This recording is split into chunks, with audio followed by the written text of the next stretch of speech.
Queria começar por agradecer o convite para estar aqui presente e agradecer também a presença de todos vós. Eu vou tentar ser breve, até porque já estamos com a hora adiantada, portanto, para podermos ter tempo ao debate.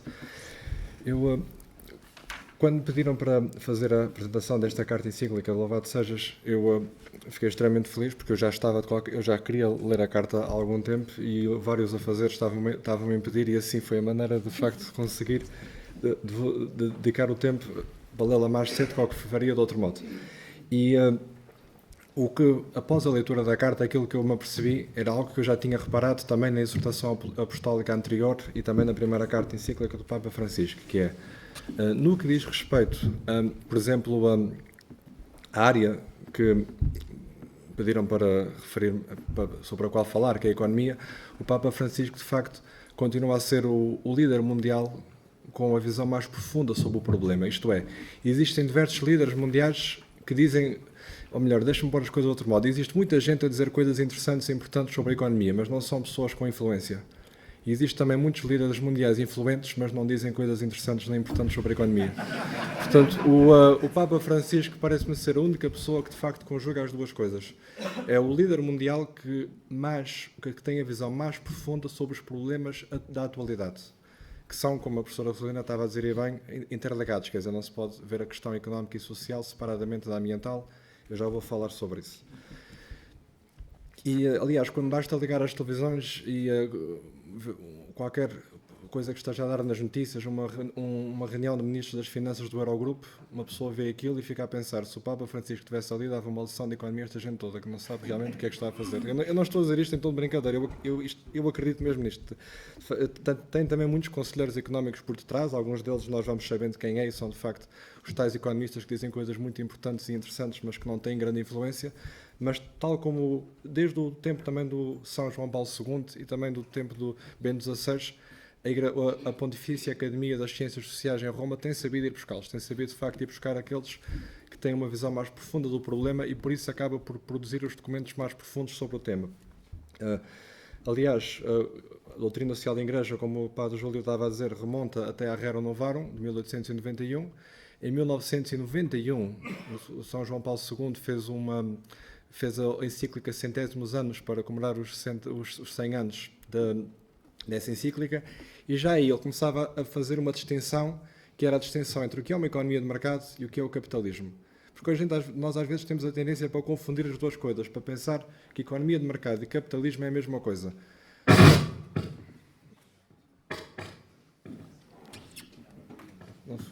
Será que é daquela ali?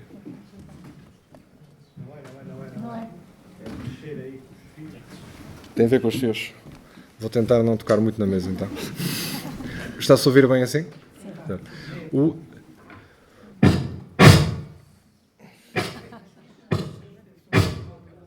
Não sei onde é que está a ouvir isto. Depois, se calhar está ao pé e está a fazer.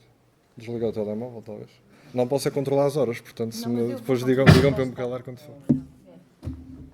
Mesmo calado? O quê? Desligo outra vez o micro. Desligar e voltar a ligar? Sim. Está-se a ouvir bem assim? Está resolvido o problema, então. Sim, senhor. Muito melhor assim. Ora bom, e o que eu estava a dizer era, portanto, ele já fazia essa distinção. Alguma coisa que não vai acontecer.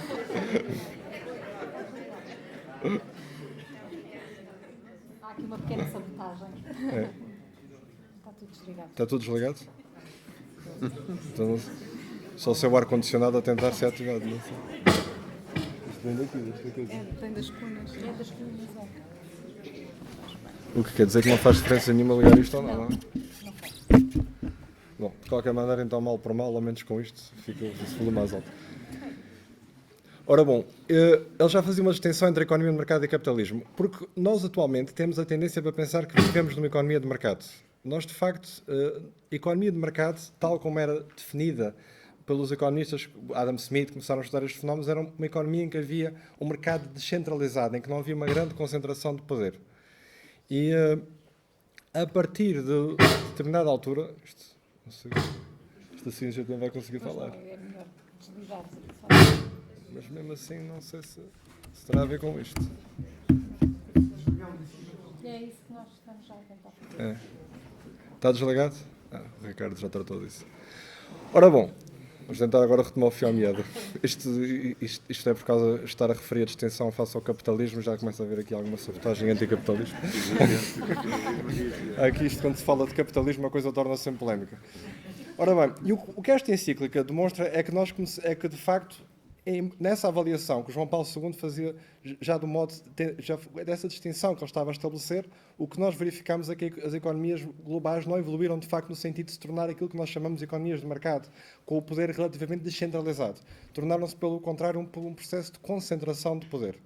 E a palavra capitalismo designa isso melhor porque designa precisamente a tal concentração desse poder de capital, por assim dizer. E quando o modo como está estruturado esta carta encíclica procura já fazer um diagnóstico desse problema e das suas consequências. Quer dizer, temos uma primeira parte, como a professora Rosalina estava a dizer, que era o diagnóstico do problema. Depois temos uma referência ao Evangelho, ao pensamento do Evangelho e da Bíblia sobre isso.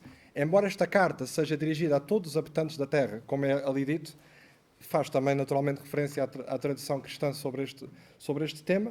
Depois, o terceiro capítulo da encíclica, estavam os 3 capítulos ali no slide da professora Rosalina. O terceiro capítulo vai às raízes, àquilo que é considerado a raiz do problema, e depois, e essa raiz do problema é nesse momento, de facto, que é explicado que a raiz está nos problemas sociais, ou seja, a raiz está no modo como o sistema económico e social está a ser gerido e que isso tem que ser articulado também com as questões ambientais. Não são problemas já só sociais ou só ambientais, são problemas socioambientais. Vem depois a proposta de uma ecologia integral, ou seja, aquela ideia que, como tudo está interligado, tem que ser tratado de um modo integrado, a questão do ambiente e da sociedade. E depois seguem-se algumas linhas orientadoras, que é o capítulo 5, para depois finalizar com a questão da espiritualidade. Portanto, isto é, por assim dizer, a estrutura da carta encíclica. E qual é, então, o grande problema que é diagnosticado? O grande problema, de facto, é a desigual distribuição dos recursos, que é o que já tinha sido dito logo no início, a tal questão das 85 pessoas que são detentoras de metade da riqueza da Terra, por assim dizer. Portanto, aqui, como estava a dizer o Sr. Bispo, a Igreja sempre foi contra o capitalismo de concentração de poder. Falou também da questão do marxismo. Eu usaria outros termos, leninismo, stalinismo, maoísmo, porque o próprio Marx seria um grande crítico desses sistemas. Aliás, ele disse logo desde muito cedo que não era marxista, portanto, foi...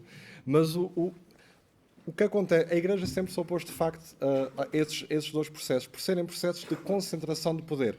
Repare, logo desde a Rerum Novarum, quando se fala da importância da propriedade privada, sempre subordinada ao destino universal dos bens, está-se a chamar a atenção para um problema que existe com o capitalismo, que é um sistema em que pouca gente começa a ter, de facto, propriedade privada, porque a propriedade privada é cada vez mais concentrada. Como dizia o G.K. Chesterton, quanto menos capitalistas, mais capitalismo. Porque quanto mais concentrada está a propriedade, mais o sistema se torna de facto capitalista. Portanto, a questão, quando se fala da propriedade privada, ela está sempre subordinada ao destino universal dos bens, mas, para além disso, é uma propriedade que, quando se faz uma defesa da existência da propriedade privada, faz a defesa numa propriedade que de facto esteja ao alcance de todos, não que está apenas concentrada em alguns, mas sempre subordinada ao destino universal dos bens, porque do ponto de vista da doutrina social da Igreja, interessa pouco de quem é a propriedade, interessa sobretudo é o modo como ela é usada, só interessa de quem é, na medida em que isso possa influenciar depois o modo em como ela é utilizada. E a questão da desigualdade, porque é que se torna de facto, como diz a carta encíclica, o grande problema dos tempos modernos? Por várias ordens de razões que eu vou também tentar explicar. Mas antes de chegar lá, é preciso perceber porque é que isso também traz porque é que traz também os problemas ecológicos que se traz. Isto tudo remonta, como o professor Tomás Dentin estava a dizer, ao chamado processo de industrialização. Quando nós tivemos o processo de industrialização, nós passamos para uma situação em que conseguimos produzir muito mais do que aquilo que consumíamos. E perante uma situação em que nós conseguimos produzir muito mais do que aquilo que consumimos, nós temos duas soluções, que é, ou reduzimos a produção, ou aumentamos o consumo.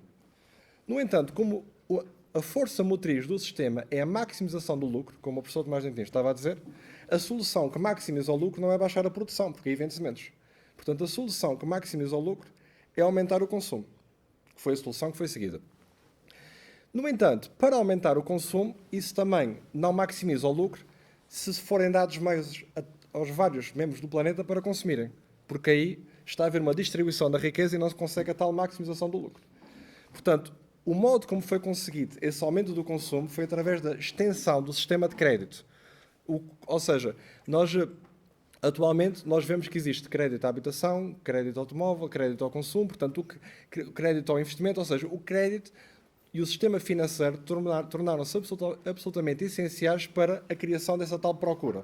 E é por causa disso, quando há uma crise financeira, como aquela que nós tivemos em 2007 e 2008, ou como a que tivemos em 1929 ou 1873, porque isto é um padrão recorrente, essa crise financeira rapidamente torna-se uma crise económica de grandes proporções, porque afeta os tais mecanismos financeiros que estão a compensar a falta de desigualdade, ou a criar crédito, gerando outra situação que também é referida na encíclica, que é a acumulação de dívida. Qual é o problema da acumulação de dívida? E isto é uma coisa que também já está na doutrina da Igreja já há muito tempo, desde os textos contra a usura, que é, se eu tenho uma dívida sobre a qual eu pago uma taxa de juros, essa taxa de juros é exatamente a mesma coisa que a taxa de crescimento da dívida. E se a dívida está sempre a crescer, a economia também tem que estar a crescer para acompanhar o pagamento da dívida. É por causa disso que, aliás, a resolução dos problemas que os vários países da zona euro têm tido tem a ver com essa questão. A taxa de juros estava acima da taxa de crescimento. O problema ficou resolvido quando o Banco Central Europeu fez baixar as taxas de juros. Foi só por causa disso. Não foi por causa de mais nada. Mas também não vou discutir essa questão. Mas foi só para o Banco Central Europeu ter baixado a taxa de juros. Não foi por causa de mais nada. Não ficou resolvido nos países em que o Banco Central Europeu não decidiu baixar, não contribuiu para baixar a taxa de juros, como foi o caso da Grécia. Portanto, e qual é o dilema que se coloca nesta situação? É que se nós temos um contexto de desigualdade, nós só temos duas maneiras de a resolver. Ou com uma melhor distribuição, ou então vamos pensar que a economia vai crescer tanto, que até quem está em pobreza deixa de estar em pobreza. Só que esta segunda via, que é a via que tem sido seguida, porque é a via que permite a maximização do lucro, traz os tais problemas ambientais.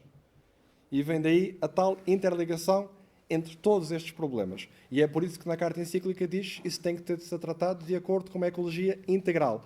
Porquê? Porque tudo está interligado, todos os processos no planeta, económicos, sociais e ambientais, estão interligados e nós não conseguimos resolver esta causa de fundo, que é de facto esta existência da desigualdade no uso dos bens. O destino dos bens não está a ser universal, está a ser particular, concentrado em determinadas pessoas. O facto disso acontecer é a tal raiz de fundo do problema. E a solução para esse problema, naturalmente, passa por resolver a questão da distribuição universal dos bens, deste tal uso, que, aliás, está em articulação com os três princípios fundamentais da doutrina social da Igreja, que são o bem comum, a subsidiariedade e a solidariedade. Portanto, os bens têm que ser usados para o bem comum, a subsidiariedade, ou seja, o facto de isto partir da própria ação do ser humano, é que é o caminho mais adequado, e a solidariedade é também parte integral da resolução deste problema. Na última parte, mas as soluções que têm sido apontadas para o problema da distribuição, se nós formos ver ao longo do século XX, a grande alternativa que existiu foi sempre a questão da luta. Isto é, nós vamos lutar contra este sistema, chamado luta de classes, que é uma retórica que ainda hoje em dia existe. Nesse aspecto, a solução da encíclica é completamente diferente, porque a solução da encíclica não é um incitamento à luta contra a desigualdade. É antes o incitamento a uma realização espiritual que faça perceber que o consumo não é a solução. E agora com isto eu vou finalizar. O consumo tornou-se a solução para vários dos nossos problemas.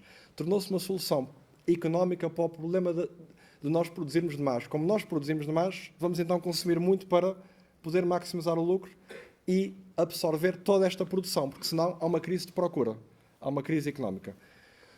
O consumo tornou-se também solução para os problemas sociais, neste sentido, aos problemas do ser humano na sociedade. É melhor articulado deste modo. Porquê? Porque a partir do momento que o ser humano, ao longo do século XX, começou a perder a sua dimensão espiritual, com a emergência do materialismo, do ateísmo, etc. Ateísmo, que é uma religião como as outras, simplesmente tem a crença de não existência de Deus. Aliás, tem até algum zelo missionário. Mas eu não posso provar que Deus existe, tal como não posso provar que Deus não existe. Portanto, uma posição ou outra é sempre uma crença.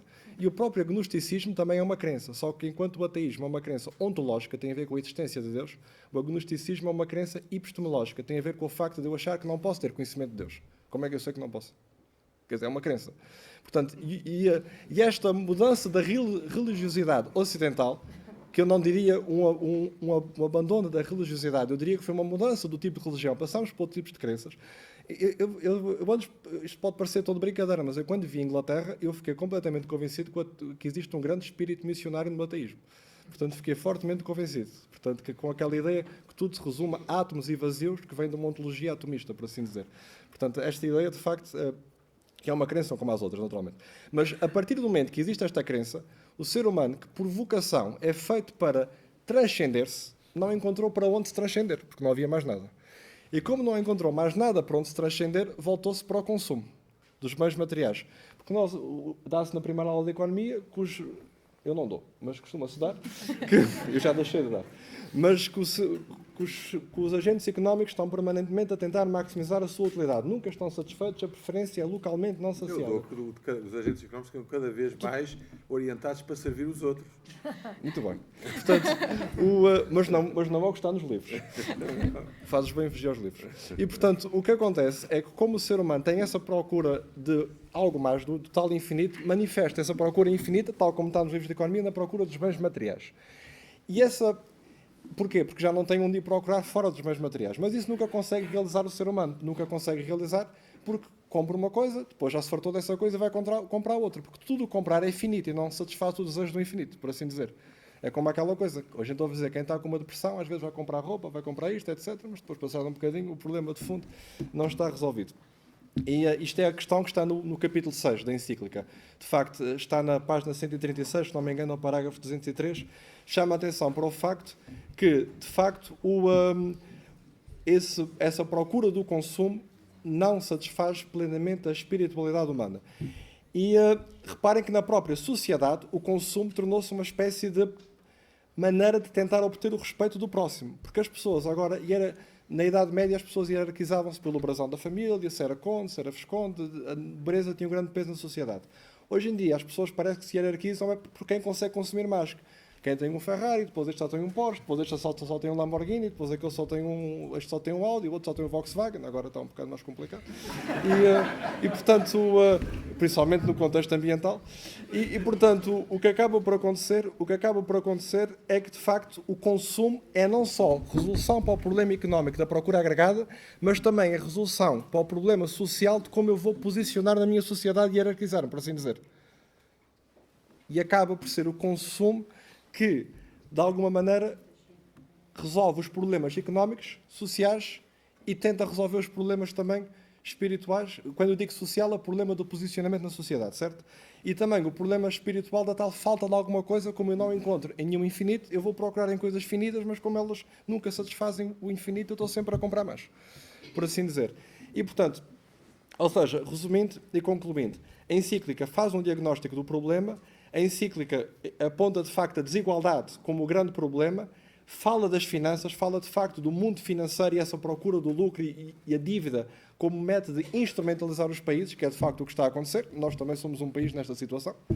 E podia falar mais sobre isso, mas não é o tema, porque nós pensamos que a dívida é culpa nossa. A dívida não é culpa nossa, mas eu não vou falar sobre isso. Essa questão de atribuir a culpa que o professor Tomás Gentil estava a fazer também acaba por ser um certo modo de instrumentalização. Quando, na realidade, a religião talvez devesse centrar um pouco mais... Aliás, a mensagem que está nesta encíclica é fundamentalmente uma mensagem de alegria, que tem a ver com a encarnação e a alegria, não tanto com a expiação e a culpa. Não penso que seja por aí que, de facto, que haja um maior aprofundamento religioso. Mas isso é uma questão também mais profunda, que já começou a ser levantada também pelo Papa Bento XVI, quando começa a falar do Duns Scotus, do primado de Cristo, que é uma doutrina que se opõe já um pouco àquilo que nós tendemos, por vezes, a visualizar, quando focamos muito no aspecto soteriológico, apenas da técnica de salvação e pouco mais. Ora bom, portanto, mas para concluir, de facto, há um diagnóstico que é esse problema da desigualdade, mas o que é fundamental é que a solução não é apenas estarmos em luta uns contra os outros. É, de facto, perceber que aquilo pelo qual estamos a lutar, que é esse tal consumo desenfreado, não vale, é algo pelo qual não vale, de facto, a pena lutar. Vale a pena lutar é por outra coisa, que é aquilo que é proposto na Ecologia Integral aqui do Papa Francisco. Muito obrigado.